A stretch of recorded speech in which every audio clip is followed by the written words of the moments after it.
আসসালামু আলাইকুম। দেখেন, একটা খুশির খবর আছে। এই যে পালং শাক লাগাইছিলাম, ওটার মধ্যে একা একা উস্তা গাছ হয়েছে। এতদিন দেখিনি, আজকে এসে দেখি। দেখেন কত বড় উস্তা হয়েছে, অবাক করার বিষয়।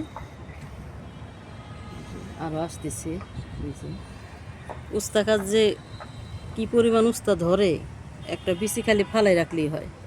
এই যে ডাটা ক্ষেত, এই দেখেন ডাটাই রাখছি, বিছন রাখছি, পুরাই এটা গ্রাম।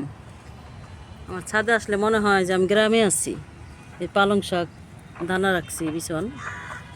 এই হলো ডাটা ক্ষেত, দেখেন প্রচুর ডাটা হয়েছে।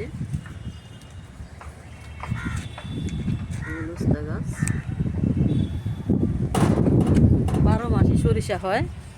এই যে সরিষা ফুল এসে পড়ছে, উস্তা গাছের শেষ নাই। এই যে পালং শাক, এটা মনে হয় কি আমি চকে আছি, বিলাসপুরের চকে। দেখেন আল্লাহর রহমতে মাশাল্লাহ, গ্রামের মানুষও এরকম পারবে না। আমার যা আছে ছাদে, ছাদে আসলে আমার নামতেই মন চায় না। ছাদে অনেক ভালো লাগে। ভিডিওটা ভালো লাগলে লাইক কমেন্ট শেয়ার করুন। আসসালাম।